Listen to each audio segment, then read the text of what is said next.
That's the cathedral of the residence.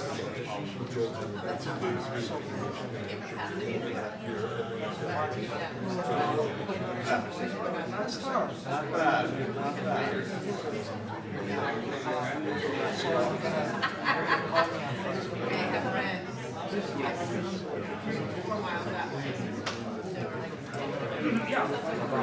Yes, it's something.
Sometimes my email, my email can get so hot that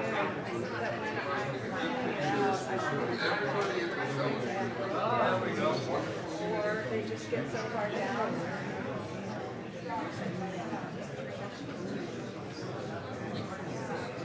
A lot of good things done.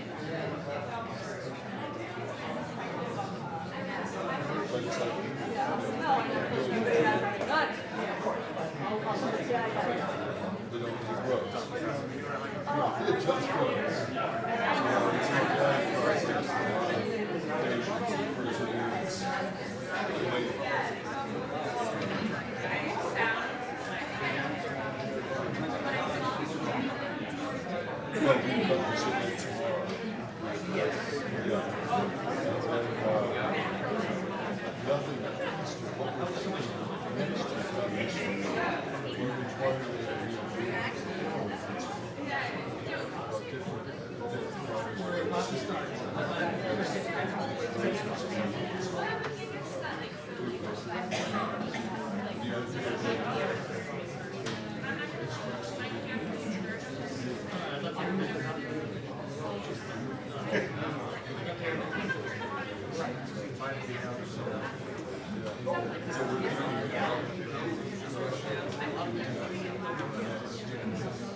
Oh,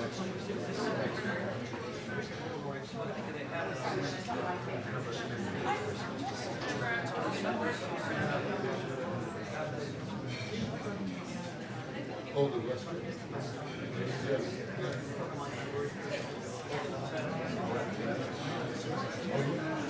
This is right. This is it's a big theater.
How do you do?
My esteemed.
Oh my God, there you are. How's my beautiful lady, my beautiful neighbor, okay? It's going well in your apartment, still up there, right? Oh, that's good. Good, good. Well, she must smile.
Perfect. Everyone looks great. One more. 1, 2, 3.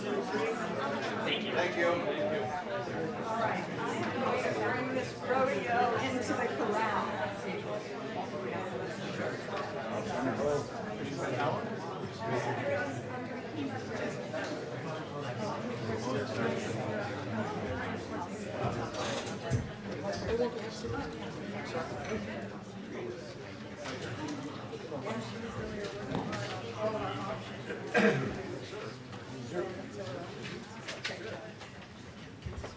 Good evening, everyone. I'm Robin Crabtree. I'm the Dean of the Bellarmine College of Liberal Arts here, and it is my great honor and pleasure to welcome you to Loyola Marymount University, to all of those who don't work, teach, or study here. Happy to see some students. I bring not only a welcome from the Bellarmine College of Liberal Arts, but a welcome from our university president, Timothy Law Snyder, who's at another event across campus this evening, as well as our provost, Thomas Poon. Everyone is sort of dividing and conquering during April event extravaganza on our campus. Tonight's event has been organized by the Huffington Ecumenical Institute as one of the many annual activities the Institute hosts in fulfilling its mission as envisioned by our benefactor, Mr. Michael Huffington. If you will.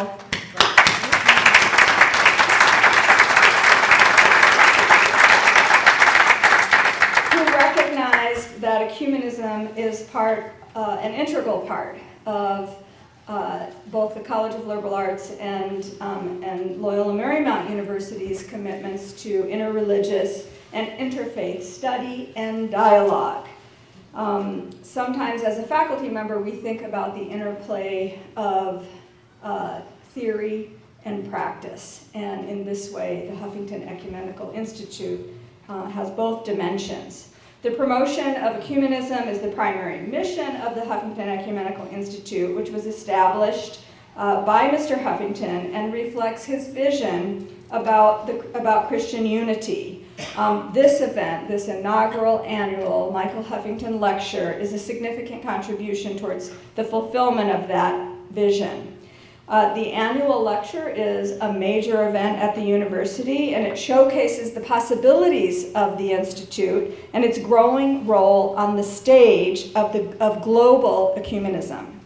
As diverse and truly ecumenical places, Los Angeles in general, and LMU in particular, are fitting locations to host this evening's program. While LMU is a Catholic university in the Jesuit and Marymount traditions, it's welcoming to students, faculty, staff, and inquiry related to all the world's religious traditions.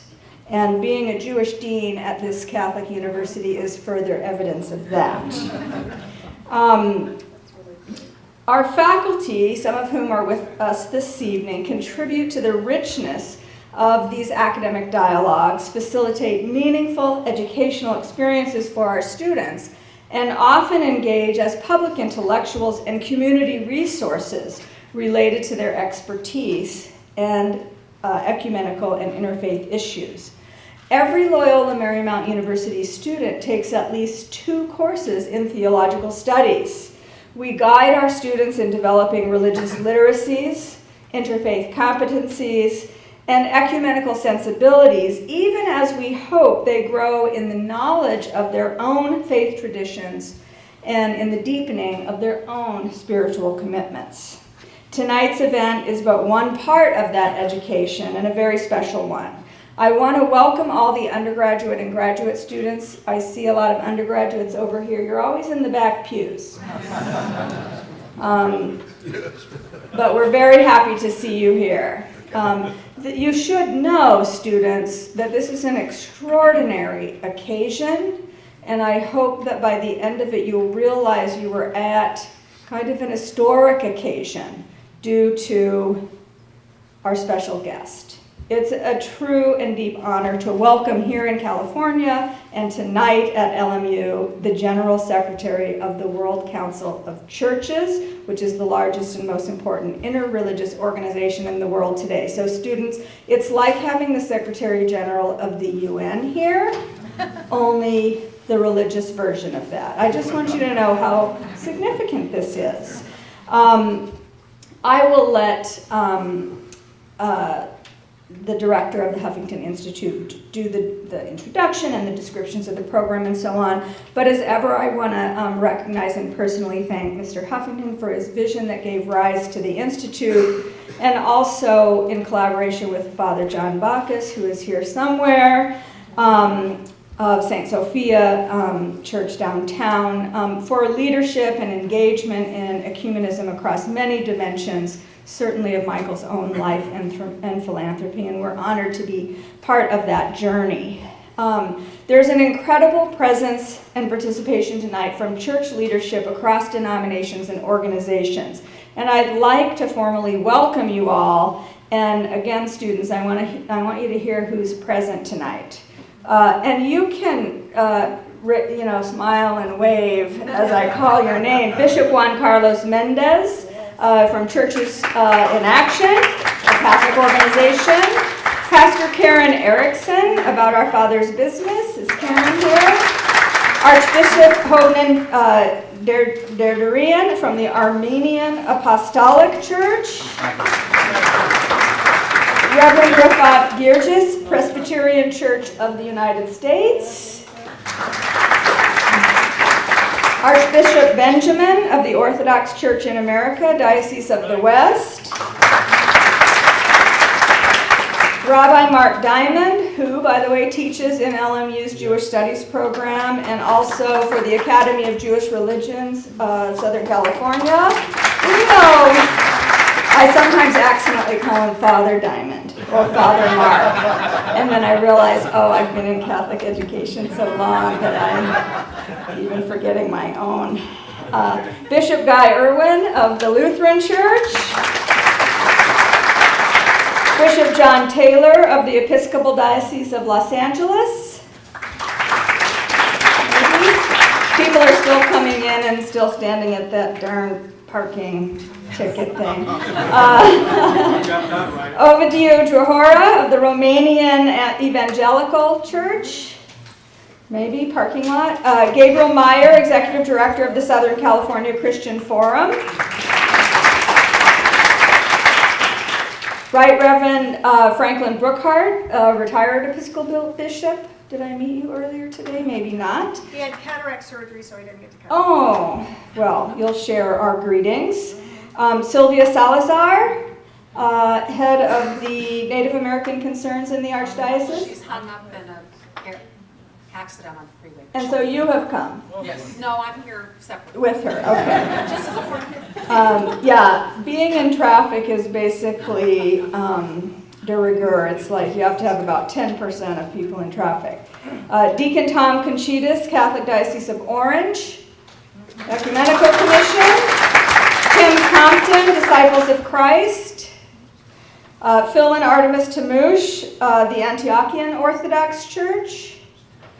And of course, Bishop Abraham of the Coptic Church, not here yet. And then Bishop Marianne Swenson of the Methodist Church, who will be on our panel tonight. And Father Alexi Smith, the Director of Ecumenical and Interreligious Affairs for the LA Diocese. He's a rock star, everybody knows. He'll also be on the panel. So with no further ado, it's my honor to introduce Father Cyril Hoveroon, the director of the Huffington Ecumenical Institute, whose own tireless ecumenical work has taken him literally to every corner of the globe just in the last couple of months, still leaving him time to teach our students, and he will introduce tonight's program. Thank you so much for coming, and please enjoy the evening.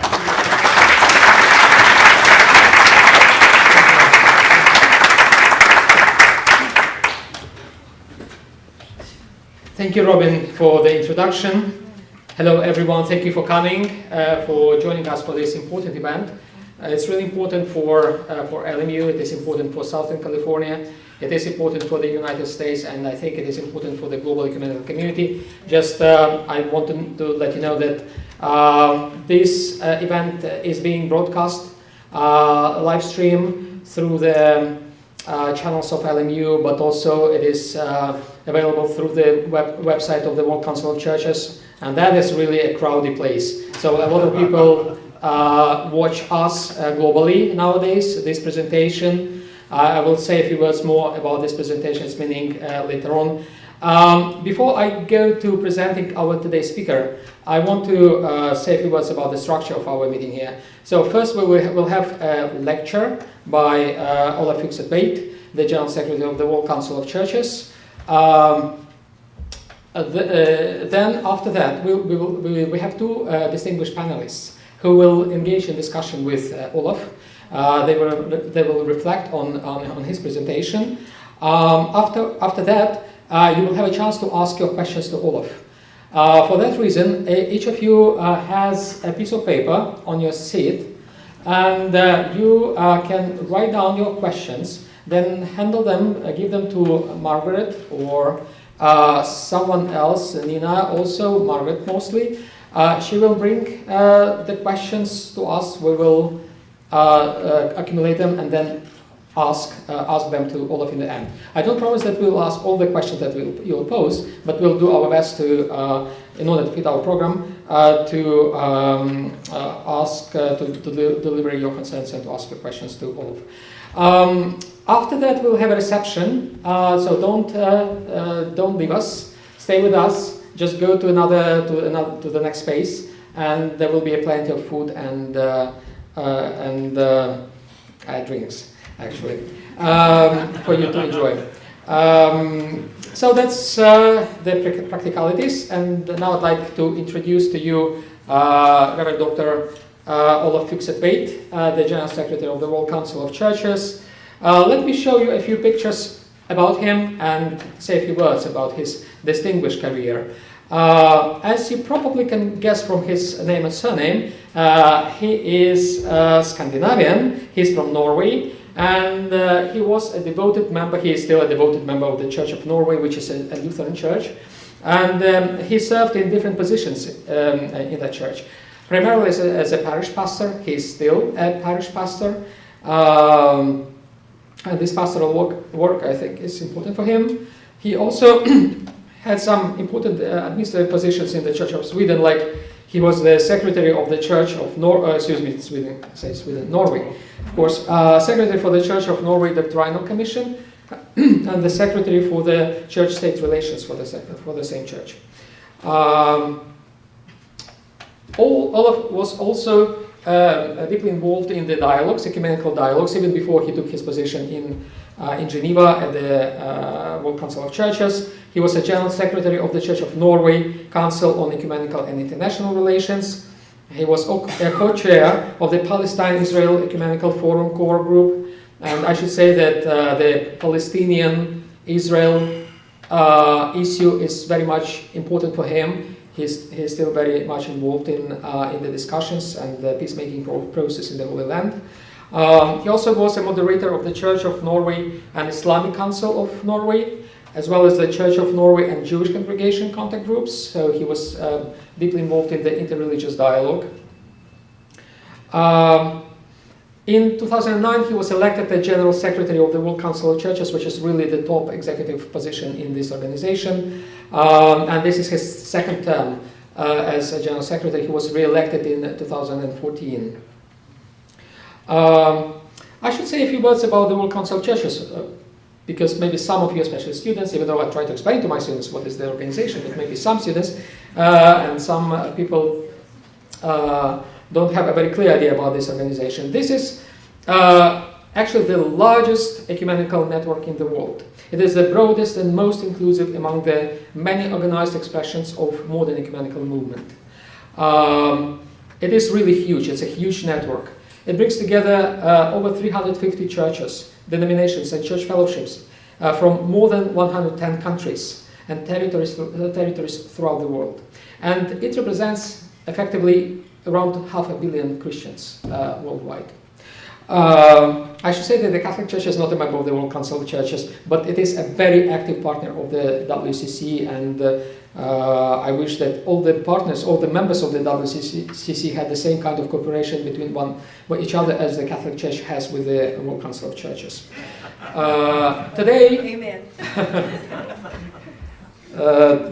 Today, it should be said that most member churches, even though the World Council of Churches was established in Amsterdam in 1948 and initially comprised most of the churches from the global north, nowadays most churches come from the global south. And the work of the organization is really focused on the countries from the global south. And I know that Olav travels a lot, really a lot, much more than me, to the countries in that part of the world. Olav was really a visionary. He is still a visionary for the work of the World Council of Churches. This organization expresses itself and programs its work for future through its fora. And under Olav's tenure, there were some important ecumenical fora that took place. Like, for instance, the International Ecumenical Peace Convocation in Kingston, Jamaica in 2011, then the largest ecumenical event ever, the hugest one among all other ecumenical events, the General Assembly of the World Council of Churches. The 10th Assembly took place in Busan in the Republic of Korea in 2013, and it was very much on the shoulders of Olav, and it was a huge, huge event. Then the Conference on World Mission and Evangelism in Arusha in Tanzania, which took place last year, 2018. Those are only major, really huge convocations. There are minor, well, as it were, fora and meetings that happen on the everyday basis, and Olav has to attend all of them, well, many of them, to be an active part in them, and this is a very hard and amazing work that he does. Well, he also tries to be in touch personally with the leaders of the church, and this is a part of his job, to be in touch with the leadership. When in the last days I was asked who is Olav, I usually explain to people that he is the guy to whom the Pope comes.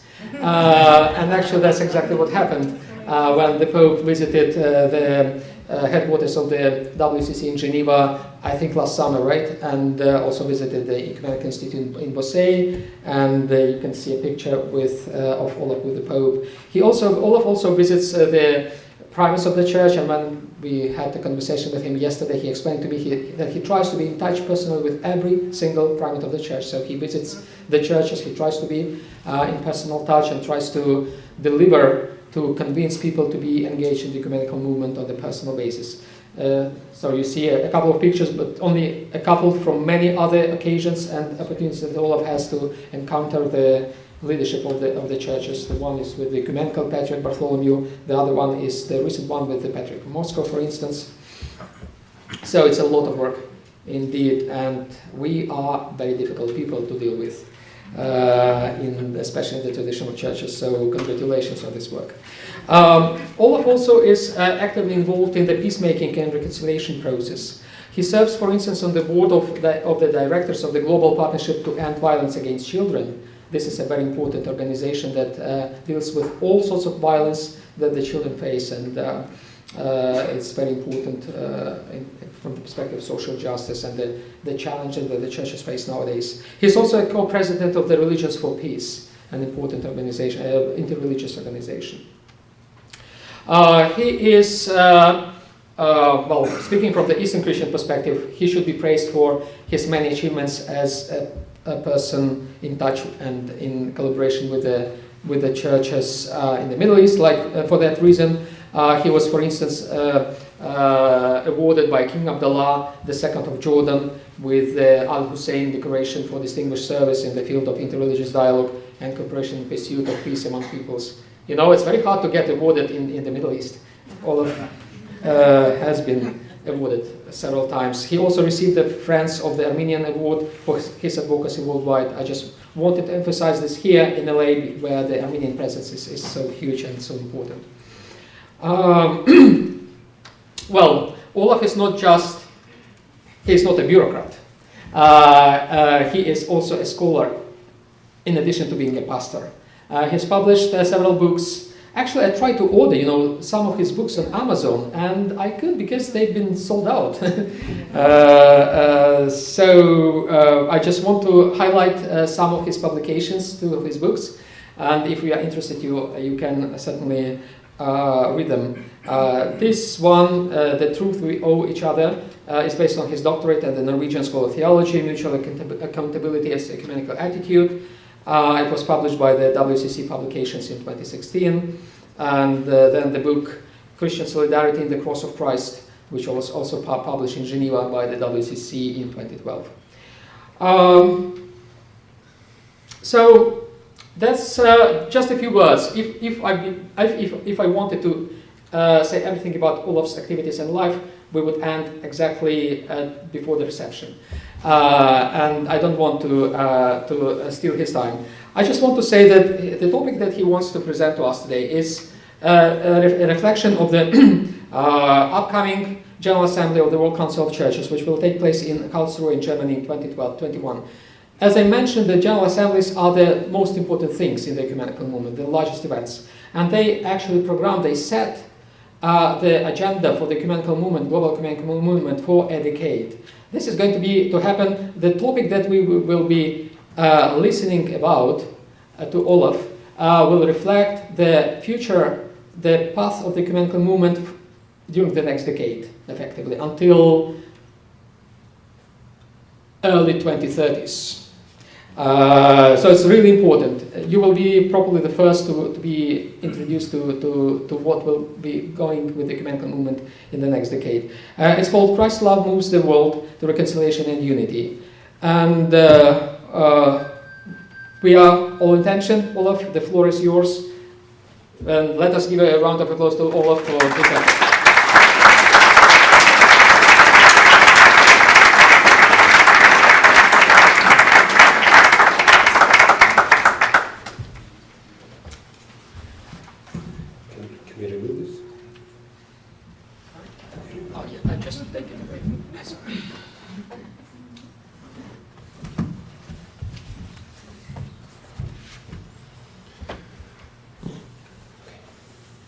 Thank you, Madam Dean, Mr. Huffington, Father Cyril, all of you, for this invitation and also this great opportunity to discuss what's really on my heart and also what really I think should be our common agenda.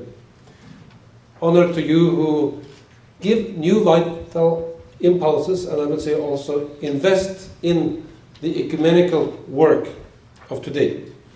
The ecumenical movement is really a movement and it goes in different phases. Some think that it has had its glorious heights. I'm not so sure, but there are different times and there are different challenges and there are different issues we have to address. And there is no time to slow down and say, it is well done. It's time to continue. So that's also the theme for tonight. Man's disorder and God's design. That phrase might sound like a description of some political realities of today, quite familiar to some of us. It was, however, the theme for the first assembly of the World Council of Churches in 1948 in Amsterdam. It marked a new beginning in many ways for the churches to meet, to reconcile, and to develop their agenda for unity. They wanted to build serious and also mutual relations. So in the message they concluded, we are committed to stay together. In many ways they said what was said in those times, in many ways, in these post-World War second times, never again. Never again should the world be torn apart by wars. Never again to Nazism, to fascism and their anti-human ideologies. Never again to genocide based on anti-Semitism and racism. Never again should the churches themselves be part of this man's disorder. These events and convictions 70 years ago set agendas in the churches and far beyond that has shaped generations of Christians. As we now prepare this 11th assembly for 2021, we ask, what is it that the churches want to say now? And what is it that the world needs now? Well, the association to a well-known song give us the answer. But it is a profound theological answer as well, namely love. And the first observation for those who know the history of WCC would be that the word love never occurred in any theme of these assemblies so far. But now, Christ's love moves the world to reconciliation and unity. It summarizes our legacy, and it formulates a signal: where are we heading? What will be the focus of our work? It always gives a new tone when these themes are presented. And I would say this one also has an eschatological perspective. It must be a fellowship in the World Council of Churches shaped by faith, moving as pilgrims, humbly but resolutely. It is not a theme for triumphalistic approach, but it is, as we said when Pope Francis visited us last summer in Geneva, it's time for us to be walking, praying, and working together. That was a great event. It was a historic, unique moment in our history. And I would say it was a moment when we realized how much this one ecumenical movement actually shares together. It is a common vision, a common ground for the work we do, and also an understanding that our unity must be an expression of the love of Christ, poured out in our hearts. Well, this might sound obvious, maybe even a bit naive. Love? Who would not speak of love? Well, it's more into it than that, because the question immediately comes, what does this Christ love means today, in the world as it is today? And further, what does it mean to be a world council of churches with such a theme? Those who know us will know that we always have a critic from both sides. From those who say, you're too much world. You focus on the issues of this world, but not of the church. And others say, are you really relevant for the lives of people of today? Both challenges are needed to be a world council of churches. We are not intending, by this theme, to boost our self-image, but really to reflect again on what is the biblical mandate for being a fellowship for reconciliation and unity. And what does it mean to share today that God loved and still loves the world? Well, immediately it challenges us to say we cannot ignore. We cannot ignore the polarizing forces of today. We cannot ignore tribalism, racism, nationalism, different forms of exclusivism, if we are to be the followers of Christ in this world. And we have to ask ourselves, how are we fighting against such powers? What does love mean in practice? when we face these realities? Is it limited?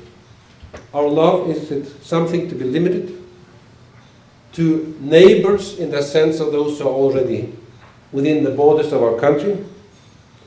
On the other hand, isn't there some legitimacy in loving our nation, loving the society in which we hope for stability, for economy, for security? These questions are not easy to answer, but even more important.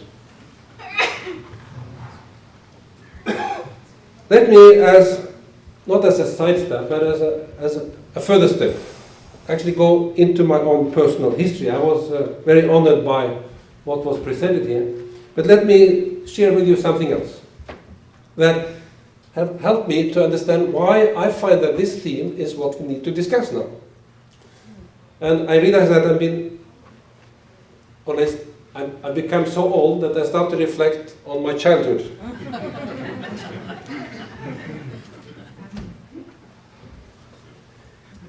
As a 10-year-old boy, I lived in a parsonage, my father was a pastor, in the rural districts in Norway.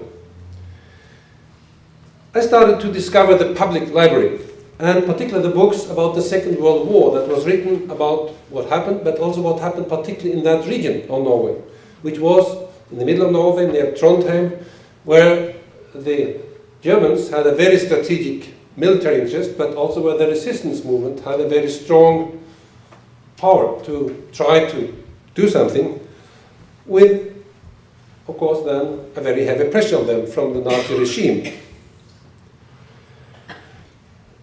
So in one of these books, I read about one of the raids, also to my village, seeking out the organized resistance movements. And then I read that they took the Nazi regime, the German military officers, took the house in which I lived, the parsonage, and confiscated it as the center for their operation, for the interrogation of the suspects.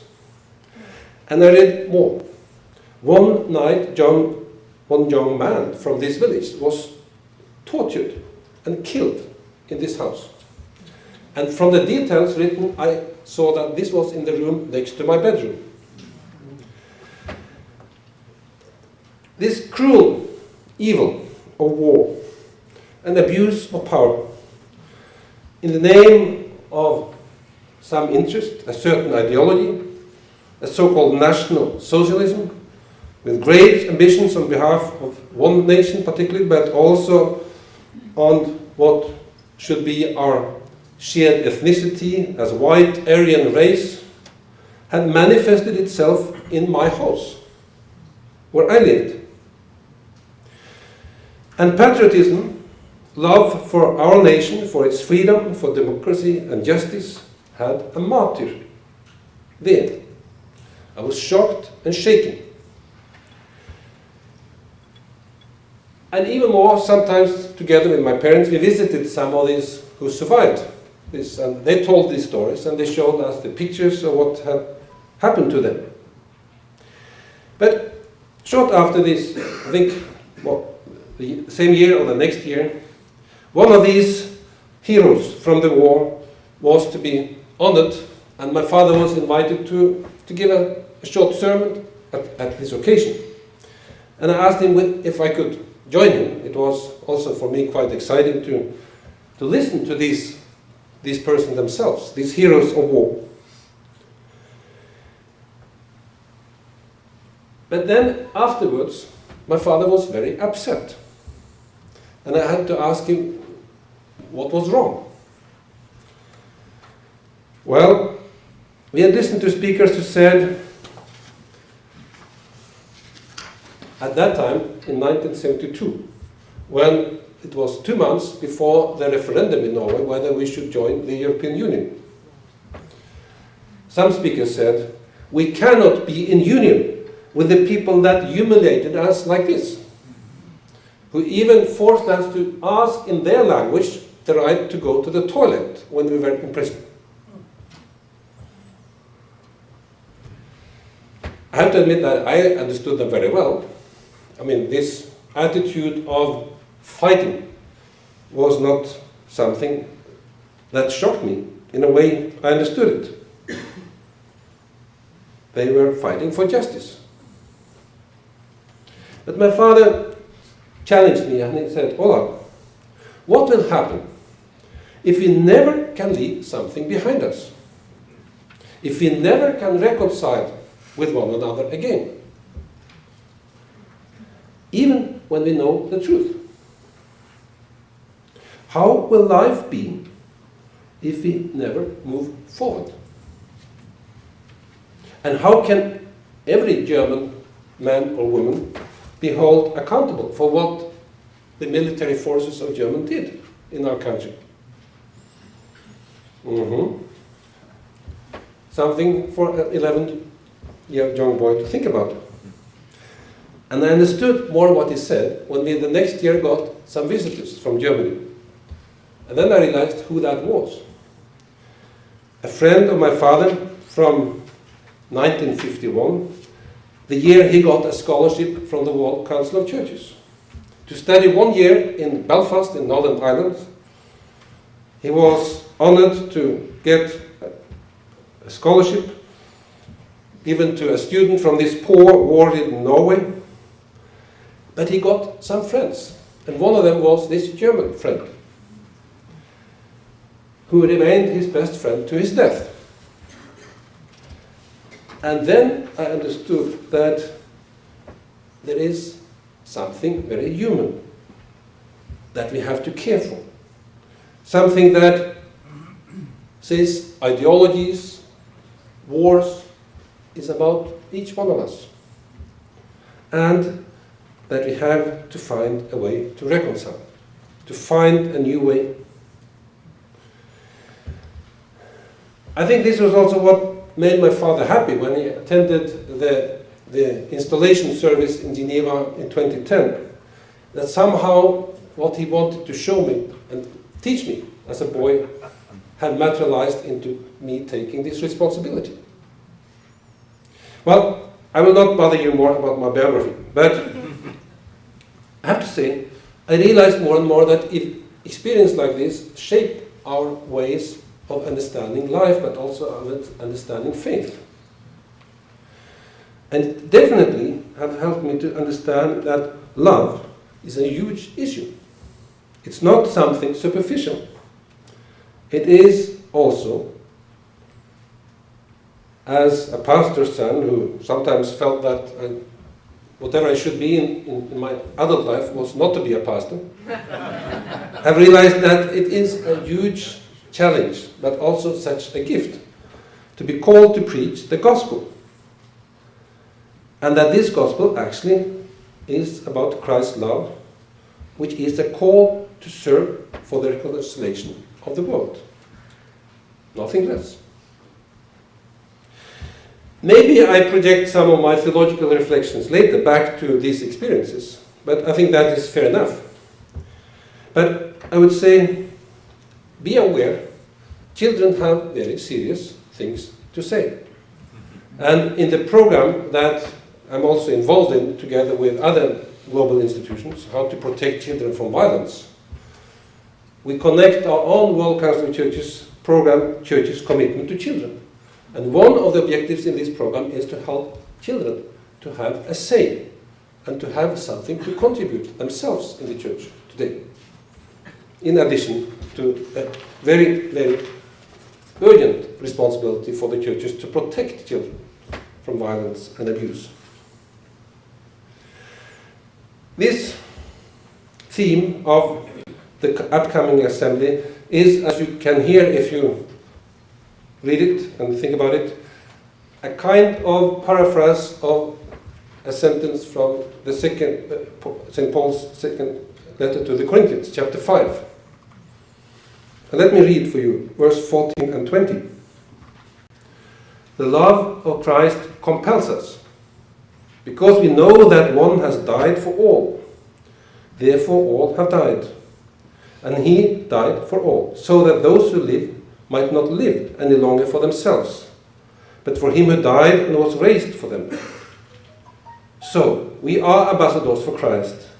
Since God is making his appeal through us, we entreat you on behalf of Christ, be reconciled with God. One of the theological questions, at least a Lutheran student of theology has to dwell with, is what model is most proper to interpret the death of Christ. I will not go far into that now, but just say, in my reflection about that as a theological student, I found the best answers in this text in the 2 Corinthians 5. And particularly two very important answers to my questions, which is relevant for how we understand this theme, is, for the first, that there is a variety of models and images in the New Testament used to try to interpret what Christ's death meant. It's not only one. It's not only one forensic, or one legal, or one cultic dimension. There are many. And actually there are also many human experiences that can help us to understand what it means.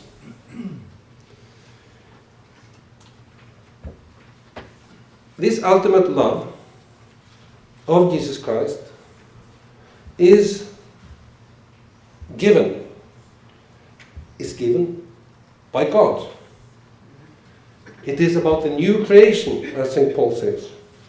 And therefore he concludes that all this is from God. Whatever model we use, whatever perspective we put on this mystery of faith, it is all from God. Which again links this to our reflection about God and the world. God and creation. God as the giver of life. And therefore, St. Paul says, he died so that they all died, but he lived so that we all can live, and not live for ourselves.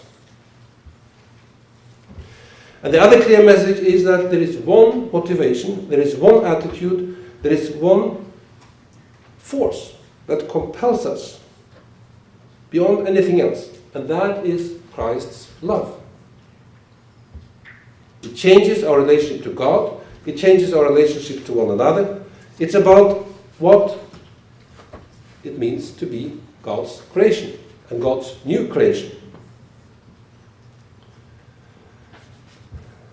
One of the many visits I've had the privilege to have to some of our churches was to the churches in Samoa in the Pacific. Well, it's actually far from here, but you are closer to it than we are in Europe.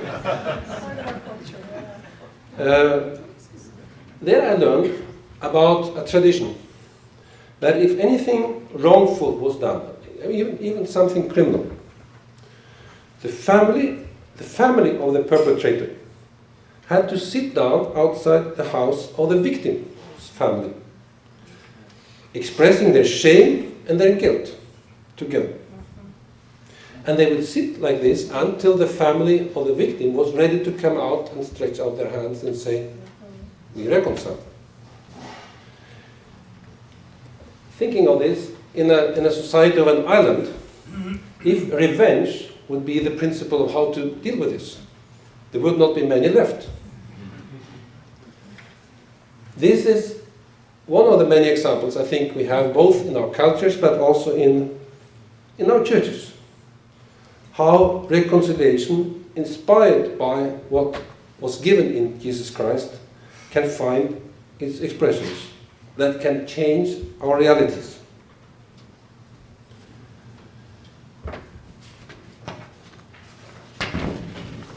So, actually, by choosing this theme for the next assembly, we say it's time to go back to the basic. Is that a new way of being nostalgic, or saying, okay, the old is the best, let's forget about modernity? I don't think so. It is because we believe that this is what the world needs today. It is not outdated and obsolete to talk about how can we find ways to reconciliation and unity. And we have to say, the world is not today particularly moved by love. But we need love. We have to say even the communities of Christian faith and our churches are sometimes so self-centered by themselves and in themselves that they become sources of division and conflict, even armed conflicts. Far beyond their own circles, they have this impact. We have to also acknowledge that religion in general is acknowledged as a problem in the world today. The neutral UN institution, neutral in terms of religious affiliation, all come to us and ask, what can we do together? Because religion is a problem, and we have to find a way to make religion also a contribution to peace.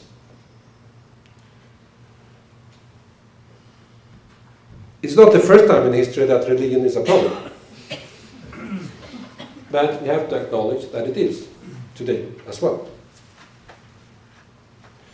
Therefore, the churches themselves need to reconsider their own relations to themselves and to other peoples of faith.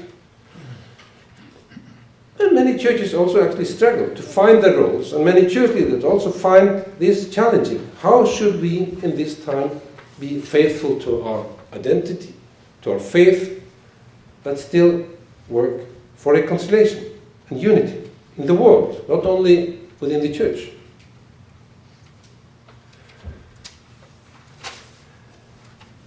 When this modern ecumenical movement was organized in the World Council of Churches in 1948, there were strong impulses from theologians like Karl Barth and others who had a very clear focus on Christology as the way to enter into all questions of theology. This is expressed in many very significant texts and reports from 1948 and onwards. But it is a very interesting phenomenon that when we came to 1991 until 2021, Christ is never mentioned in these themes. 1991, in Canberra, "Come Holy Spirit, renew the whole creation." In 1998, "Turn to God, rejoice in hope." 2006, "God in your grace, transform the world." 2013, "God of life, lead us to justice and peace." Nothing wrong with these themes, but it's interesting to ask, why is Christ not mentioned as he was in all the former themes, except for the first? And why do we bring Christ back now in the theme? That was actually part of the discussion we had. Shouldn't it say God's love, not Christ's love? Aren't we in an interreligious context where we have to speak in a more open and inclusive way?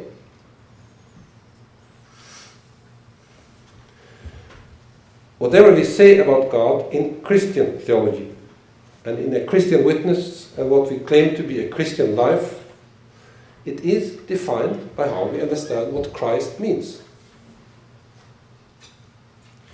Jesus Christ is a confession. It professes that in the human being Jesus we meet the one that is sent by God.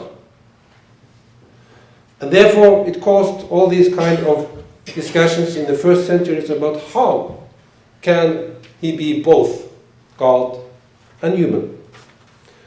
And somehow these very important discussions came to a conclusion in the Council of Chalcedon in 451. I think it is time to reflect again, not to start again all the Christological discussions, but reflect again what these discussions actually mean for how we understand the relationship between God and the world, between God and human beings, but also between God and God's creation. It affects everything we as Christians say about the Trinitarian God. We can, in many ways, learn from what was discussed then, but we have also to ask, what does it mean today, when we have to say to love your neighbor as yourself, to love God by your heart and your soul and your mind, must actually also mean that you love creation. If we don't love God's creation, how can we love our neighbor? And how can we love God? What does it mean that God so loved the world that he sent his only begotten Son? When we reflect about how this all belongs together. Therefore, the relationships of love that are expressed in faith, in our faith in Jesus Christ as one of the three persons in God, is also the relationships that are modeling our fellowship. And this is wonderfully expressed in one text that is very often used as the basis for the modern ecumenical movement, the 17th chapter of the Gospel of John, where there is a wonderful, wonderful poem, actually, prayer, Jesus' prayer to his Father, where, in a way, the key is what the Orthodox have helped us to understand. Namely, the key is the word hos, or translated into English, such as. That they all may be all one, such as you and me, Father, are one.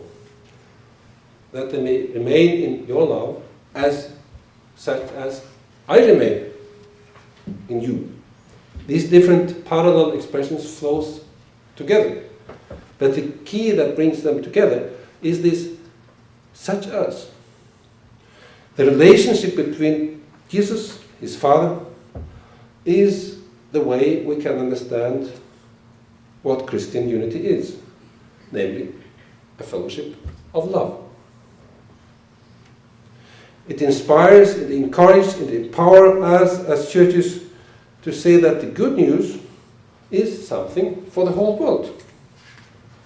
It's not for the club, it is for God's love to the world.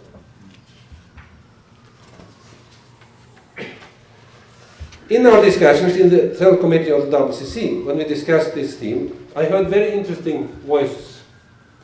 Some was from the Global South, who said, yes, let us have this as the theme, because finally we can express the gospel in the theme. The gospel that we received and that we gratefully received and also want to bring back to the churches in Europe who brought this gospel to us. Some said it is very appropriate because we need a language that young people of today would have some affiliation to. Others said it's a challenge if we relate this to our interfaith dialogues. And then others said exactly because of that we should use the language of Christ's love.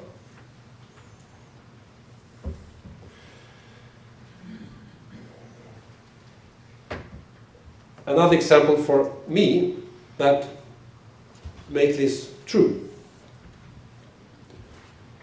We have many relationships in the World Council of Churches, and one of them that are particularly challenging, but also I think very important, is to North and South Korea. And for more than 30 years, the WC has brought representatives from both these parts of Korea together to talk about how is it possible to bring a vision for peace for the people of Korea into something concrete. And we have had the opportunity to visit both, but also to visit Pyongyang. We visited in May last year, immediately after this first summit between the North and the South, as the first international delegation. And we discussed what should be the gift. Because on this kind of visit, you have to bring a gift to the supreme leader, to the chairman. And I convinced my colleagues that this time we should bring an icon of Jesus Christ.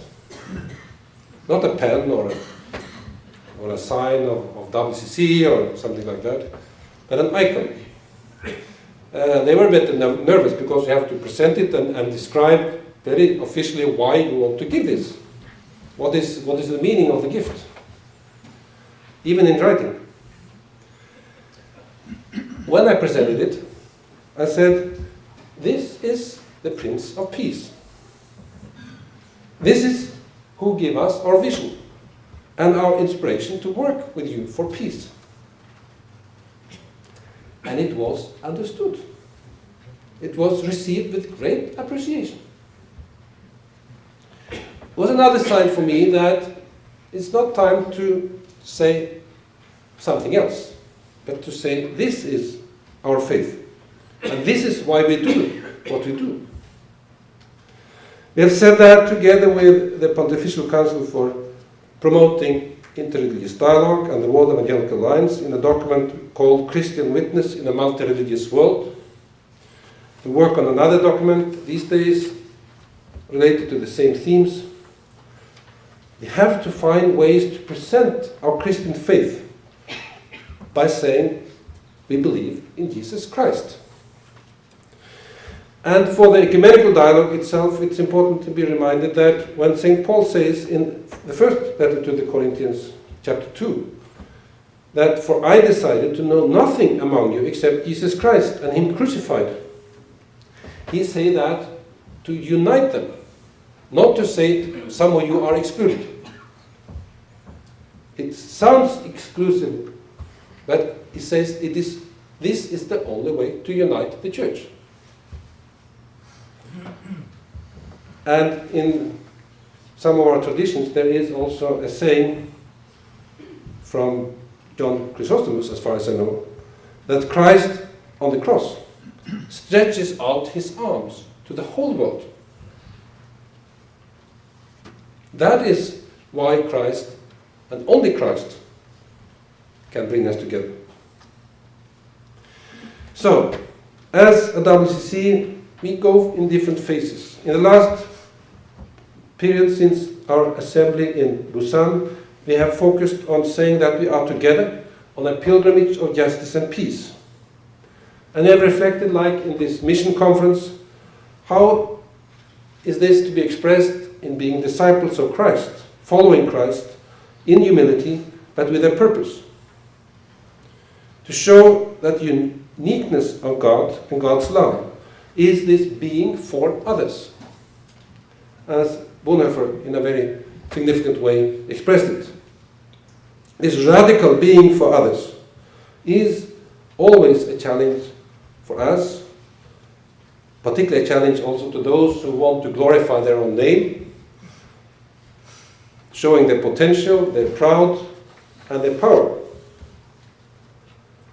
But it is also a challenge for us in the ecumenical movement as we come with our different interests, and some ask, it was interesting some years ago, but what's in it for us now? That's a very un-Christian question. It's normal, but it is not what it means to be a disciple. That means to be a disciple is to ask what is here that we can contribute as followers of Christ today. Therefore, in my report to the Central Committee last year, I said, let us talk about the ecumenical movement of love. Let us use this term. As we have learned from the Faith and Order studies about koinonia, about this fellowship, participation in God's love, let us try to materialize it in how we organize and how we prioritize our work in the one ecumenical movement.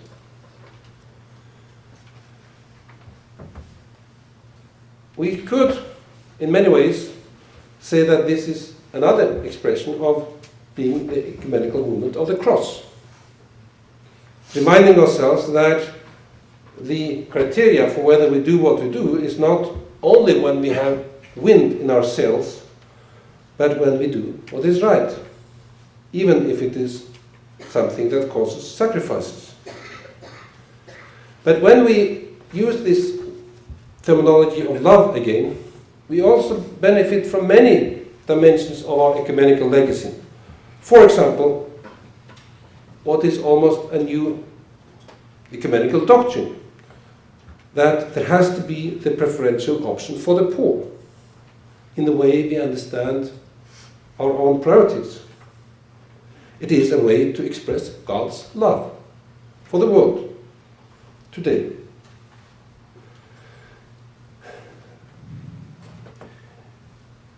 Another text from the Gospel of John, which I think helps me a lot to understand what the 17th chapter actually says, is the last chapter, chapter 21. When this disillusioned fisherman came back to the shore, and there is somebody there, they don't recognize who he is immediately, who invite them to eat and to bring what they have to the meal.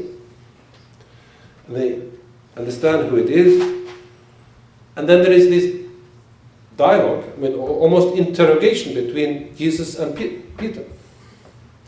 Simon, son of John, do you love me? 3 times. And we have to say this question about love doesn't bring us the idea about sentimentality and emotional self-preoccupation. It is a very, very deep question, but a very tough question. But it is the question that opens again the relationship that was broken. The unity that they all may be one has to come through this question.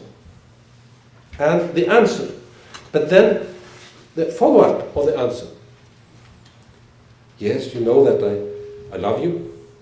And then the answer is, feed my lambs. Tend my sheep. You must then give. You must kill. That is the way you express the love to me, as Jesus there is.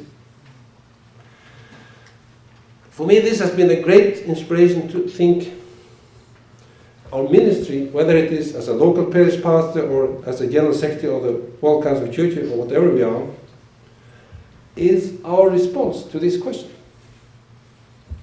Do you love me? So do it. Do it. Show it. To the youth, to the young children, to the elder people, to whoever. Whoever needs to see a sign of Christ's love. But I have to say, there is no sense in talking about an ecumenical movement to love if we think that we are not in need of it ourselves. Then we became again something, I would say, useless. But Jesus Christ did not ask for perfectionism, but asked for honesty and love.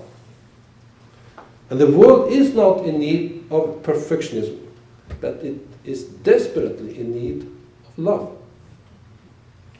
So, this has to do with our attitudes, our firm positions, not only our emotional ups and downs or attractions, but our firm positions, expressed in attitudes of love, of mutual accountability, of openness, reliability, faithfulness, that also can lead to self-criticism, proper self-criticism,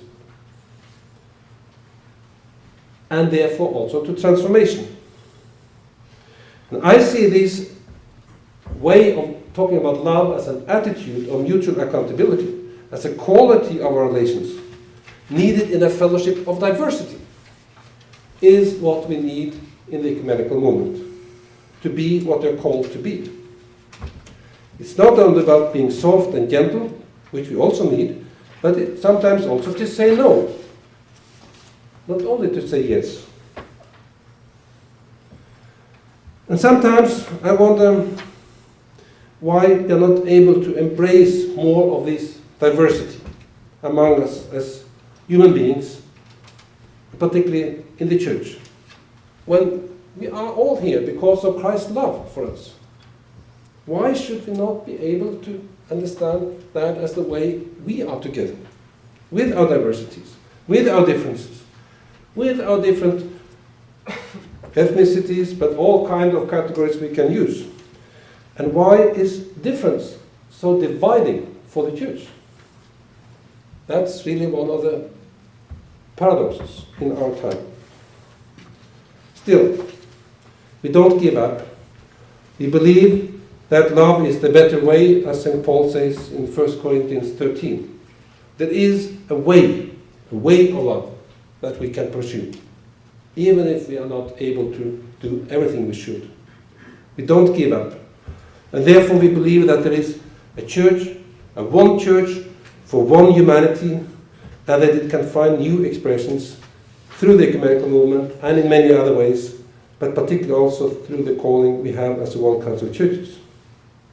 This interconnectedness of unity, of justice, and of peace, hold together in love, I believe is the core mission of the World Council of Churches. And then, the way I refer back to the question I had as a 10-year-old boy. How can unity, justice, and peace and love come together? And more I find that the answer is in Christ, and that the realpolitik of the church therefore must be to express love. The power of love is a message to the world. And we cannot leave this quest for unity on a sidetrack and say, okay, we did it some decades ago, now we do something else. Therefore, I very much appreciate your initiatives here to say there are a lot to do in this agenda for unity. But maybe the questions are not the same as before. But the objective and the vision and the call is the same. Let me conclude by saying, they said never again in 1948. The WCC was involved in a project in Brazil some years ago that had the name Brasil Nunca Mais. Brazil, never again. It was to collect documentation of the human rights violations of a lot of people in Brazil under the military regime. Together with the Catholic bishop Archbishop of São Paulo, one of our colleagues were able to bring these documents that was copied by a lawyer secretly during the nights out of Brazil and stored them in Geneva in our archives. 4 years ago, I brought a copy of all these documents back to Brazil and handed it over to the chief the chief attorney of Sao Paulo, and he promised this should be part of our truth and reconciliation process. Last week we read that the new president of Brazil wants to celebrate the military coup that led to the military regime in Brazil. That gives me a very strong message. We have to say again and again, never again. We have to continue our fight for human rights, for human dignity, for the love that is expressed also in these ways of working for the one human family. So if there are strong powers undermining the need to see one another as participants in this one humanity, we are seeking our common ground and actually our common interests.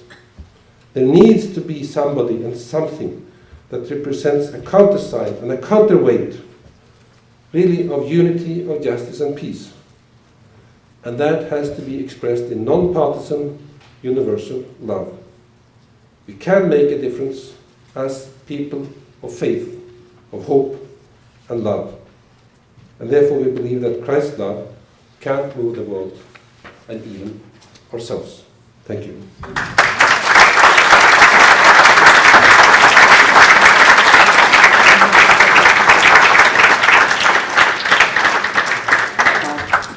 Many thanks, Olav. And now I invite our distinguished panelists to reflect on this presentation. Those are Bishop Marianne Svensson, a Methodist bishop, and she's also actively involved in the work of the World Council of Churches. She is a vice moderator of the WCC, right? And please join us. And Father Alexei Smith, who is an ecumenical officer for the Archdiocese of Los Angeles, and he's also a member of our advisory board at Huffington Ecumenical Institute. So please, the floor is yours. In the meantime, please, if you have questions, write them down and give them to Margaret. She will collect them. Just raise your hand and she will pick them up. Please. Ladies first. Oh, all right. Thank you. Oh. Well, it is very much a privilege for me to be with you on this significant event tonight because it really is a time, I think, when the Christian community can come together and to reflect together on our ministry of reconciliation. And also that you have been willing here tonight, all of you who have come and those of you who are a part of LMU, to invite leaders from the World Council of Churches as we do prepare now for the next Worldwide Assembly. And I'm so glad that Olav has talked about it. And he mentioned a little about the writing of Paul in that second letter to the Corinthian church, and how that's there's so much in that 5th chapter that's really appropriate for the theme of the assembly. And I'll say a couple of more things about that in a few moments, but I want to take a moment first, while the General Secretary is here, to share with you some of what's been so important for me journeying with him in these last few years, leading up to what now becomes the theme that he addresses. These last few years, we really have been walking together, walking and praying and working together, serving and healing and reconciling and transforming and uniting, walking together for justice and peace. And I'm really moved by it because what we've tried to do, in my understanding of it, is travel in this pilgrimage of justice and peace to wounded places in the world. And so in many ways, I see the work of the World Council of Churches being a ministry of accompaniment. So we go to places in the world that are wounded and try to work together for healing and wholeness. And we've gone to so many places. He mentioned how we have worked for so long on the Korean Peninsula and tried to bring peace there. I was really moved by a story about the icon and taking the Jesus Christ icon in some of that work on the peninsula. We, of course, have been in the Holy Land and continue to work for peace in the Middle East. We have been in Cyprus and have worked with Turkish Cypriots and Greek Cypriots, trying to bring together the people in Cyprus. We've been in Colombia, working on the peace processes in Colombia, and in South Sudan and in the Democratic Republic of the Congo. Made a trip to Hiroshima and Nagasaki on an anniversary of the atomic bomb, trying to say no more nuclear weapons, let us have peace and work together for peace. And he didn't mention this part to you, but they've even been coming to the United States to assist us in our issues of racism and violence. So it really has been a ministry of accompaniment that the World Council of Churches has done for people who are wounded in so many places in the world. And so it's a perfect movement then from this assembly where we had a prayer, God of life, lead us to justice and peace, for us now then to move into the theme, to be truly expressing ourselves as a fellowship of love, and to live as a fellowship of love, and to witness that. And he quoted the passage from Paul's second letter to the Corinthians that we will use as part of our passage on this theme as we work towards it. And we were having an executive committee meeting in the World Council of Churches not long ago, and we had a really interesting discussion, I thought, about the verb. I was glad Olav talked to you a little bit about the question when we talked about, we're going to talk about Christ's love or God's love, and how we settled on talking about Christ's love. But we also had some conversation about the verb, and we're using Christ loves, moves the world. But, you know, the scripture itself in one of the translations says, the love of Christ compels us. The love of Christ compels us. And you know, a few years ago, for our week of prayer for Christian unity, that was the theme that we had. And we worked on that here in Los Angeles and talked about the love of Christ compels us. But one of the translations I saw was, the love of Christ controls us. And then another was talking about how it's really Christ's love that dominates us. And it's not an external law, it is an internal love. It is a pouring of the heart.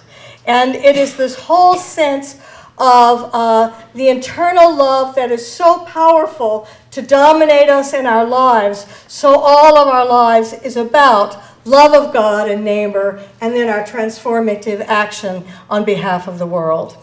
And our Methodist heritage with John Wesley is knowing that our mission in life as a Christian person is to try to become more perfect in love of God and neighbor. And we talk about going on to perfection, and that's a sense of a calling for us.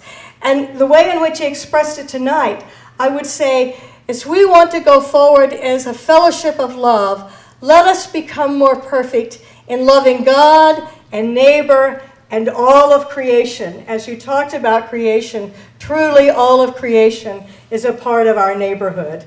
And the power of Christ's love moving the world moves us truly then to the transformative action for reconciliation in the world. So thank you so much for the ways in which you have shared this with us. And it really does help to lead us forward as we look now to the future and the love of Christ.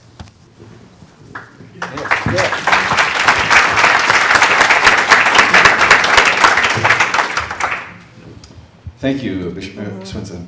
May I first take the opportunity to include in the welcome the representative of His Grace, Archbishop Moshe Martirosyan from the Armenian Prelacy of the Armenian Church. And also, I believe we have several delegates from the Ethiopian Church here. Wonderful. So let's give them a warm Yes, welcome. wonderful. And I was going to mention that, and it's really great to be with you as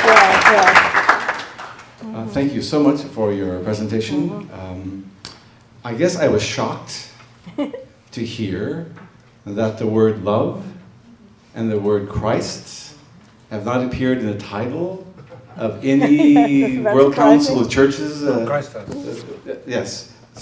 I was a bit taken aback by that, especially when Jesus himself tells us that men and women will know that we are his disciples Yes, by our love. By our the love. way we love one another. So we have something to work on there. We certainly have something to work on. I also certainly identify with what you said, and you and I discussed this briefly yesterday, about Christians need not and absolutely must not hide the fact that we are Christian. And I gave you the example of when at our cathedral downtown, the Our Lady of the Angels Cathedral, when we had an interfaith service as part of the dedication. And I was working in those days with a committee. I don't work with committees anymore. Excepting this committee, of course. There were Catholics on that committee who said, because we're going to be having people of other faiths, not Christian faiths, present, that we should remove the crucifix. And I said, why? Because some people find it offensive. But that's who we are. Amen. Paul tells us that our preaching is in vain unless we preach Christ and Him crucified. That's right. So I think that's important for us as Christians. Ideally, all Christians together should be able to boldly, being respectful of other faiths, non-Christian faiths, but boldly proclaim who we are and in whom we believe. Certainly, I also resonated with what I believe Pope Francis said at the 70th anniversary of the World Council of Churches, that we need to be walking and praying and working together. We need to concentrate on what we as Christians can do together, and not always focus on, oh, but we can't do this, or we can't do that. We need to focus on what we can do and should be doing together, not only at the World Council, but here in Los Angeles. I think we also, one of the things that we can be doing together, and which I fear we're afraid to do, is to hold each other to the task, to hold each other's feet to the fire, and hold each other accountable for the ways in which we have perhaps offended our fellow Christians in the past. I was very moved by Pope Francis a few years ago at the Week of Prayer for Christian Unity service in St. John Lateran Basilica there in Rome, where he apologized on behalf of the Catholic Church for any way in which we have injured or harmed or offended our fellow Christians. And I think we need to do more than simply apologize. I think we have to call out those ways that we have offended one another in order to move on. We can't stay, I love your story about, do we stay victimized or do we move on to reconciliation? And we're not going to move on to reconciliation by just lightly papering over it. We have to really enter into the whole Christian concept of forgiveness and then live that forgiveness. I'm not so sure I agreed with you when you said that religion is a problem. I think religion can be a problem. I don't think it automatically is a problem. I think it can be a problem the way it's utilized or employed by people. So I think we have to be very conscious of that. We certainly have any number of examples of that in our own country. And I love what you said then, that it was time to again reflect on Chalcedon. I would like you to know that our Southern California Christian Forum, the Faith and Order Commission of the Southern California Christian Forum, recently did that. We spent a year looking at that whole controversy, and we had presentations from the Oriental Orthodox, from the Catholics, and from the Protestant viewpoints on that, to just see where people were coming from and how we might rediscover that interaction between the Father and the Son and the Holy Spirit as a fellowship of love, as a model then for our own working together as fellow Christians here in Los Angeles.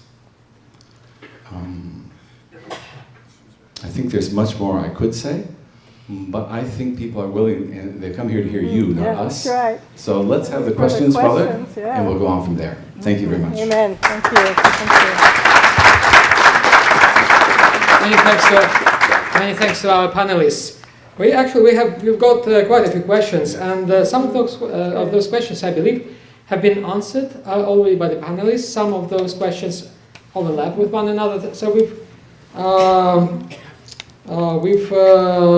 will ask a few questions from this bunch of them.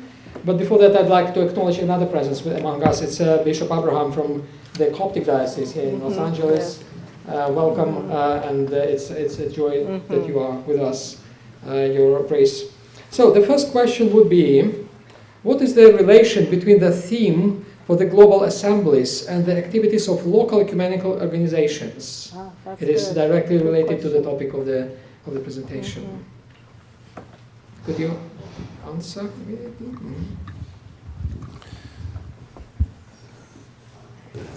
To some extent that is for me to answer, to some extent that's for you to answer.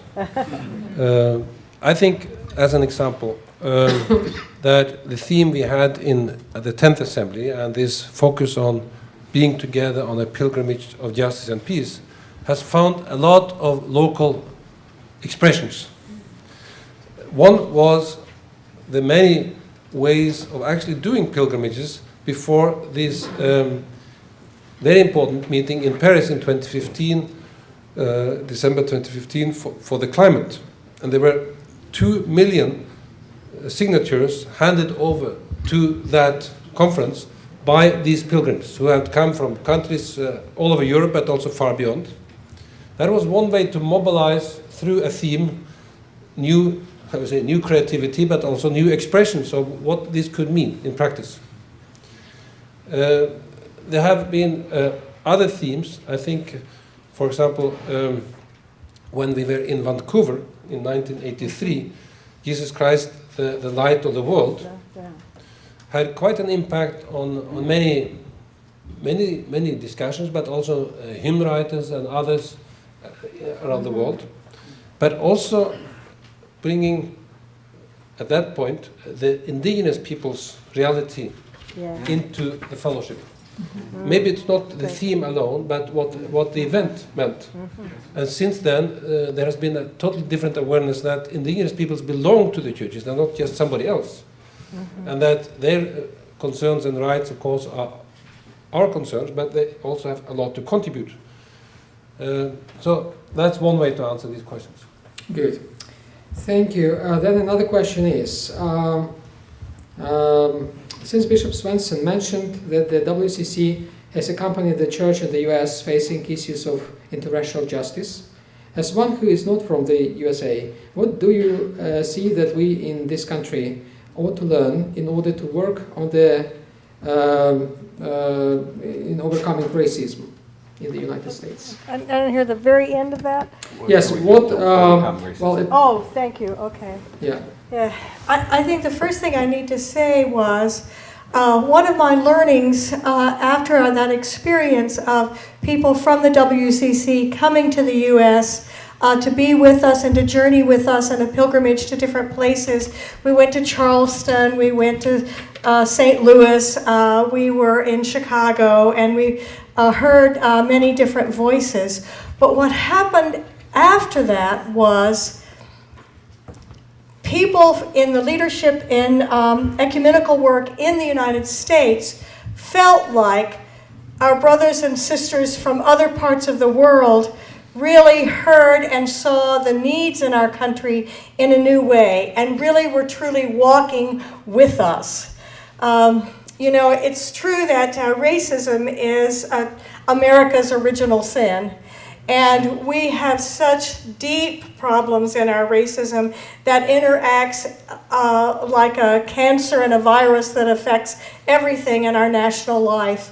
And until we find our way to really work together and to move together to change it, we will not become the people of this country that really God wants us to be. So we're desperately in need of Christ's love moving the world to reconciliation and unity here in North America. And one of the things that I participated in was a panel event in Geneva about racism and xenophobia in the world and Afrophobia and how to overcome that.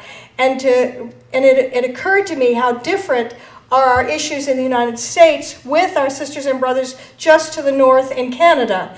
And they have issues too, but ours are really deeper and different here in the United States. And I don't know how we're going to solve it, I really don't. But it is our prayer and our receiving the witness from brothers and sisters in other places. You know, I really believe our brothers and sisters in Hawaii are doing a lot better job than those of us in the mainland are doing in terms of how to live together and how to truly honor one another and our diversity. And I think we could simply learn from our own neighbors in our efforts to love, and we could change our racist ways if we would. Good, thank you. The next question is, it goes to Olav. What can the ecumenical movement of churches do to effectively address the growing environmental concerns facing the world? What role the church take to facilitate and encourage change among the human choices regarding the environment?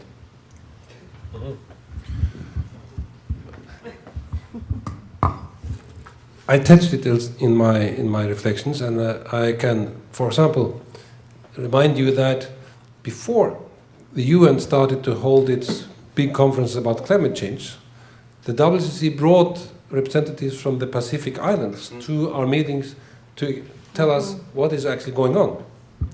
So it has been an opportunity since the very beginning to say, actually, because we belong to one another's churches, we also have an opportunity to understand what's going on, and also to say, well, we have to share this as a responsibility, as a global responsibility. It's not the responsibility of the people in Tuvalu that they have these problems. It is something we have to share because they are the less responsible for it. So that is about bringing information, but also bringing an ethos into this that say we have to share the responsibility, and particularly those who have done the most. So bringing contribution to the moral discourse, which is about personal moral, but it's also about moral aspects of politics and investments and all these dimensions of what's possible change. I've been encouraged to see that what we did before Paris 2015 and what we've been doing in every one of these COP meetings have created also an ear among many, both in the UN system but also in many governments, that, well, we're actually not dealing only with technical issues or scientific issues or financial issues. It's really a spiritual issue. Yeah, thank you. Could I just add quickly? Yes, sure. Certainly, Pope Francis's wonderful encyclical Laudato Si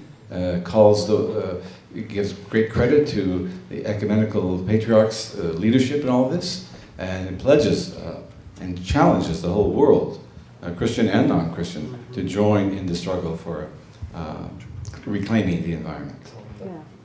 Mm-hmm. Thank you. And probably, if I may ask the last question, because we run out of time, and it's not an easy question. It's about the genocide in Yemen, which treats children with famine and disease. How can the partnership, probably the organization of which you are a member, can end the violence against children in Yemen and elsewhere? What would be your answer? I wish we had an answer to that. Yes. I think many, also international organizations, not only religious organizations, are feeling that they are really not able to address the situation in Yemen properly. In one way, it is more of an issue for Muslims, because this is particularly their part of the world, to address. But even for them, it's very difficult to find the ways to do it. I think attention and, of course, if possible, how we, through our organizations, ecumenical organizations of humanitarian aid and so on, can bring contributions. But we know that this war is also about very complicated politics. Sometimes we have that kind of influence. Sometimes we realize we cannot give up. There must be a sense of caring for the most vulnerable in Yemen that really also come to a change. And I'm glad the question is asked and remind us again about this tragedy and other tragedies where children are those who most often are the victims of war that suffers the most. Because they not only suffer when the war is happening, but they carry with them this experience the whole life. Many thanks. I think we need to thank all our panelists and Olav for addressing our concerns and answering our questions. And now, at the conclusion, I'd like to invite Michael Huffington to say a few words from his own. And Mike, please.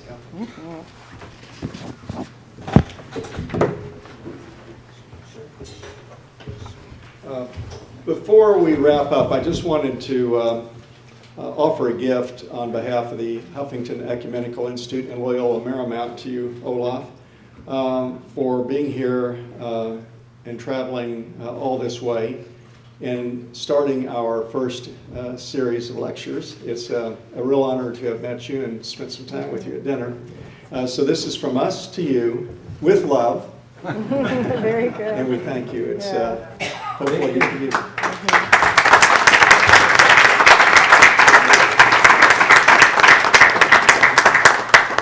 It's a clock with a wonderful inscription, which hopefully you'll remember us when you get back to Norway. Thank you. Thank you.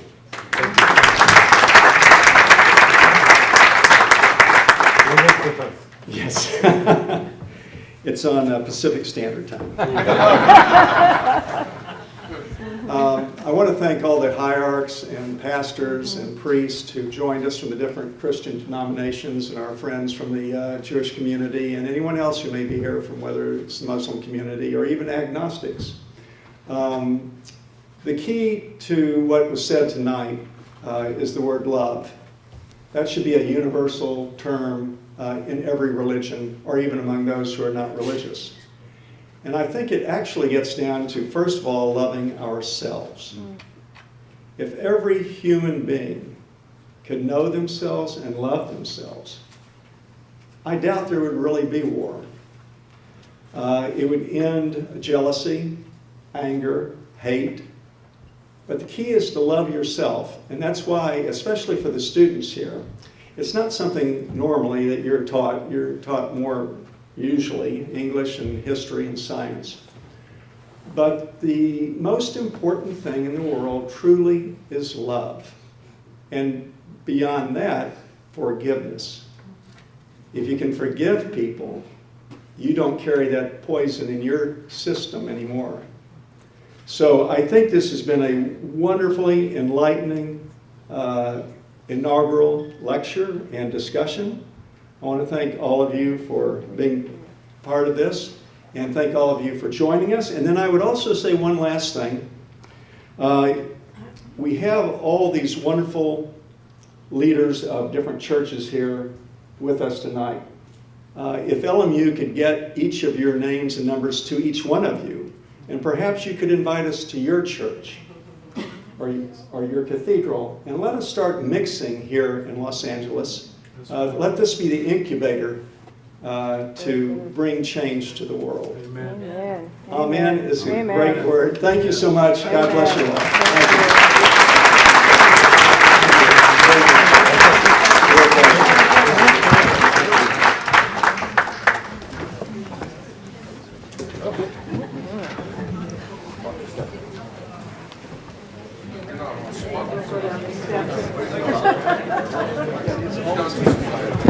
I get a photo with my two compadres here. Oh, sure. After all, we are just family with each other. Put you in the middle, Lord. You in the middle. All right,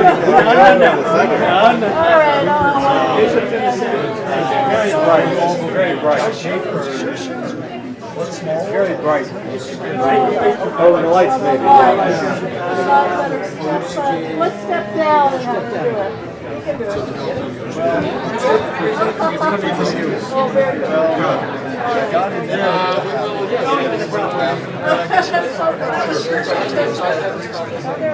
There we go. Wonderful. Thank you. Thank you. My goodness, remember our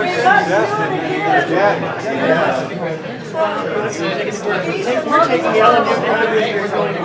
So glad you are. The warm-ins to do is I'm putting the 14th out my door.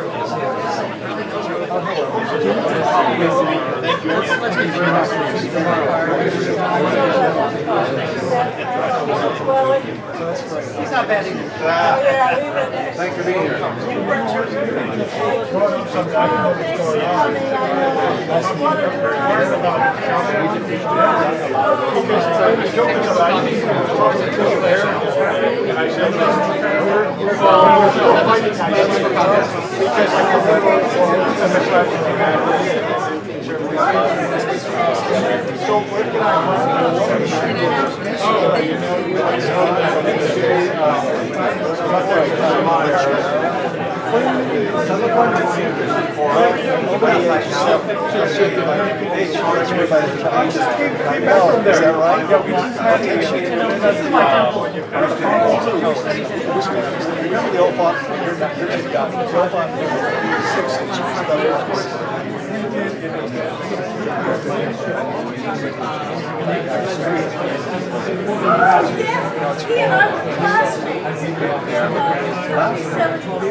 No.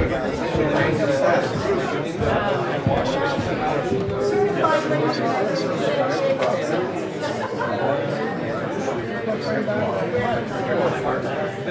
you so much for stopping. Hello, good to see you. Exactly at the National Fair. Exactly. So, such a pleasure to see you.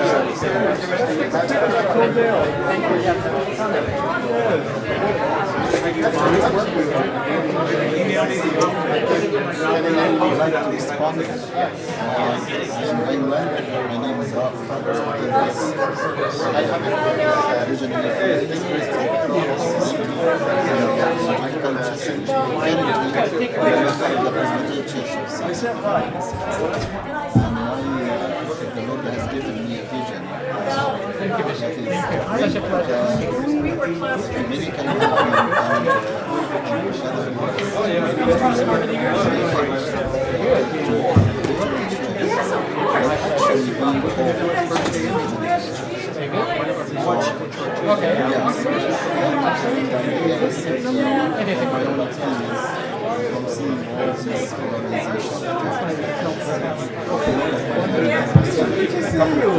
Thank you for coming.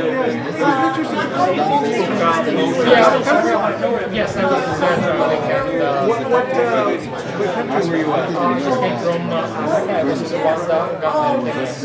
Oh, did you not find do so many?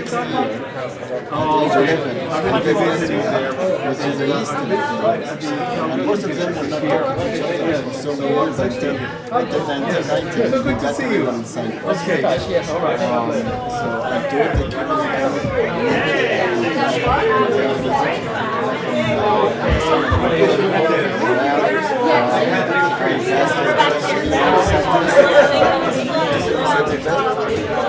I'd like for us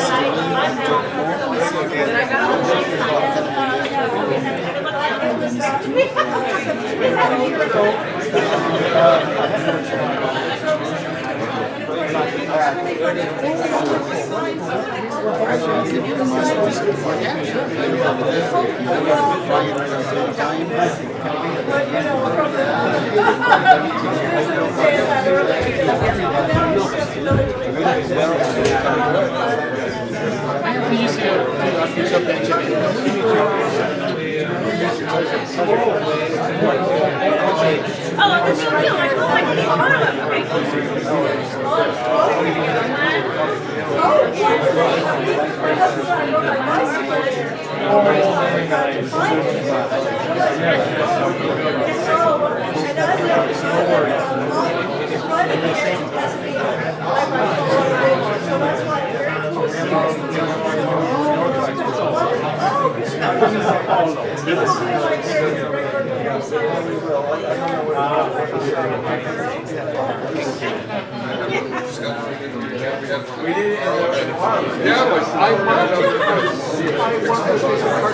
Oh, yes, of course she did. I miss her so much. But she's a nurse in Sacramento. She's not far.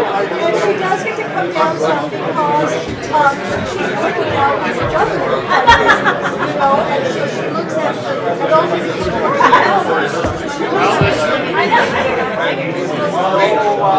even though she's in Sacramento, she's not far away from us. Are you? No, I was before her. So I retired in 2012. And then she came. And so, yes, I stayed here in my retirement. I spent the 4 years while she was here being the executive officer for our council bishop. And then now I'm an official president of the college, so I'm the college. You're going to be there tomorrow then for that. I will be there tomorrow. So I will be your host tomorrow. So I'll be really happy. That would be great. That would be great. I'll send you. Yes, we love you want the first one. Take a shower. Oh, yes, that's right. That's right. Because of the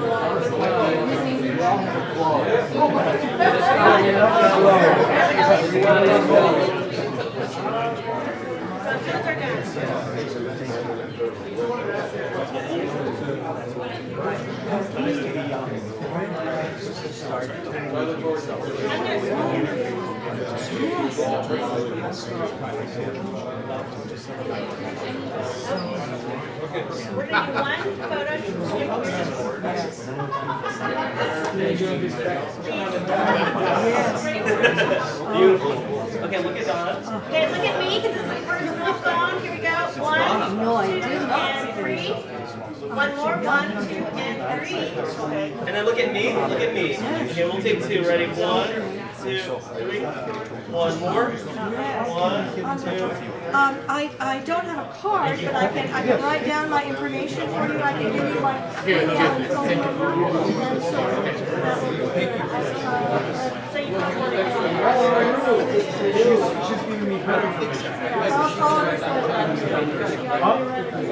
Well, I want to break it up. This way because the light.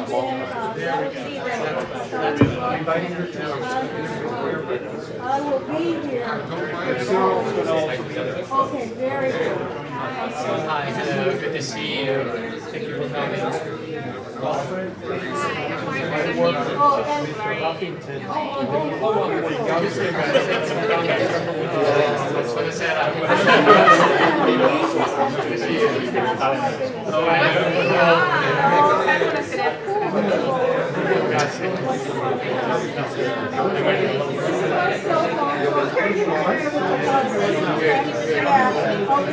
email. Bishop Thank you. And I don't know what So if you're there tomorrow, we can talk more. It'll be a good information. I would like to bring you that. Where you want to do it and that sort of thing. Where you want to do it. Okay. Oh, fabulous. Okay. Now, you gotten to know Bishop Brown while he's here.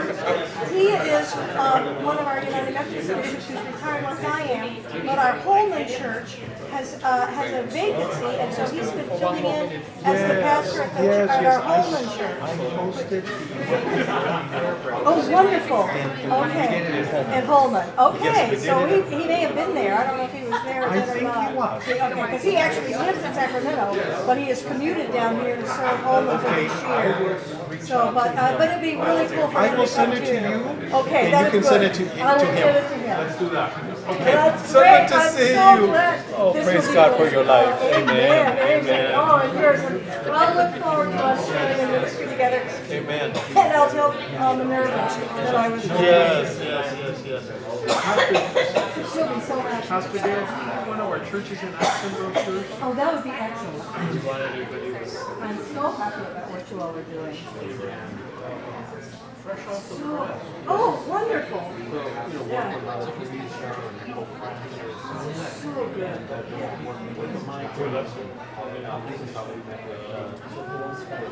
Good, yes, of course, she's very involved.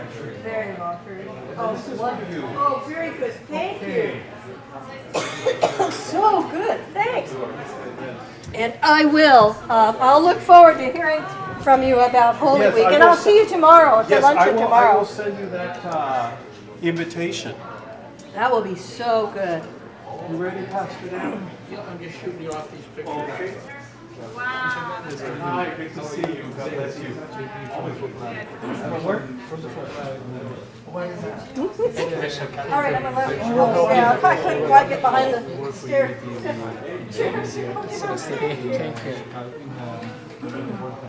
Wonderful. You did wonderful. Thank you. No, you're very kind. He'll be there tomorrow at lunch too. He'll be there? He'll be Okay. there at lunch tomorrow. We'll see you tomorrow. All right. And I saw this young man Right. in Washington, D.C. We met for the first time. So join us for the reception. Yes. Hi, Bishop Meadows. I'm Margaret. I'm also thinking Oh, wonderful. Yes. Finally, we meet you. Remember when we just arrived, we wrote the Christmas card? I don't want to give it just I don't know. Remember me wait for the trip home. Oh, that's wonderful. We feel a little bit at home. Now, yes. Well, I'm gonna, you know, I've been going to these, let me tell you something.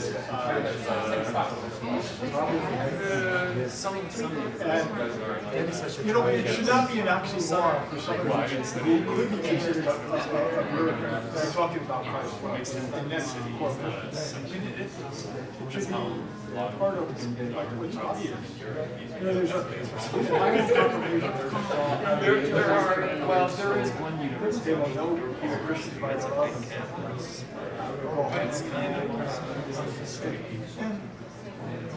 I think of like, all the miracles that happened in the church. I think it was like an electric circuit where everything, the grace, the sharing, the love was so overwhelming. So I heard that this was the first of the series. Small town. Yes, no. All the stories exist because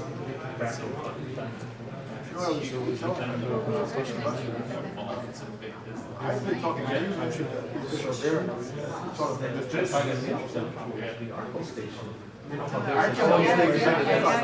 can't be true. But it goes on with council, because prior to that, the first and second council, and I said that part of our problem is that we are arguing still. And the liberals are progressives, they do well with the humanities.